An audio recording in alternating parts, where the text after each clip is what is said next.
Hola familia. That's probably incorrect Spanish, but whatever. It's the afternoon, so this is October 2nd, your daily devotional. What's happening today? It's a good day. I'm productive and I've already did yoga. I already went for a run. It's beautiful outside. I'm actually really excited to experience fall in Arizona. The weather is just so nice. My view of the mountains from my window is just like angels. It's just wonderful. So, October 2nd. Slow to speak.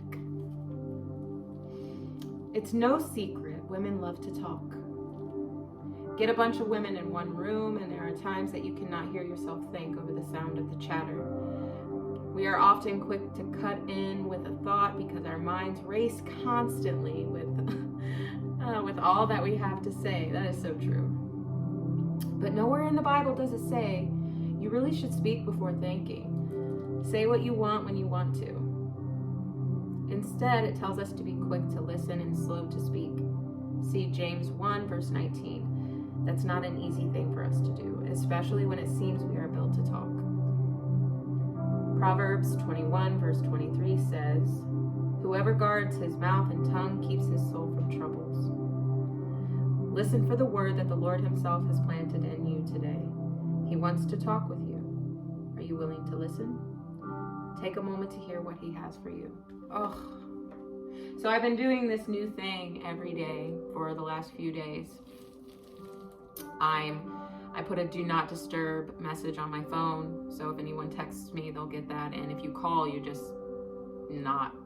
my phone's not gonna ring. So for like 2 hours, and I spend that time thinking about God the whole time. You hear that music in the background. I usually have some music like that playing in the background. It's just like worship and instrumental, and I really just take that time to be present and to be still and invite the Lord into my space. He's always here. He really is. He's always here. But there's something very special, very magical about just intentionally turning things off and really focusing on God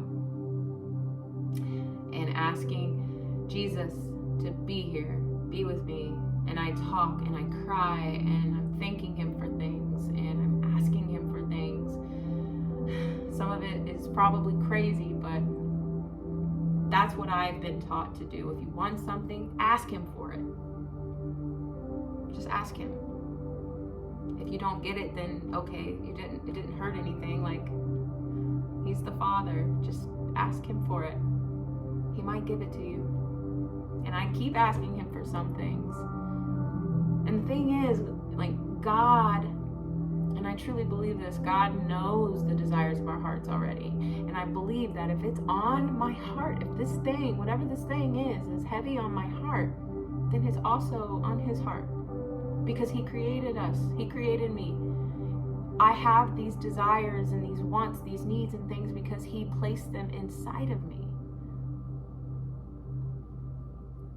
So if it's here in me, it's with him as well. And he wants to give me those things. It just may be a little different than what I think I want.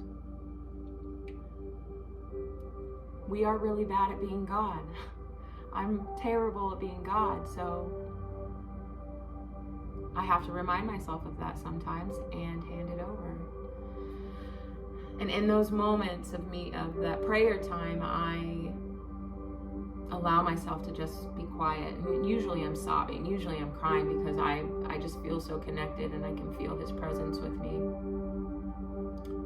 And I'm just trying to listen. And I do, I hear him. I hear him in my head. It's my voice, but I hear these things being said in my head and it's like, okay, I'll do that, yes. Sometimes it's the same thing over and over again. Just listen. I love you guys. Thank you for supporting the daily devotional.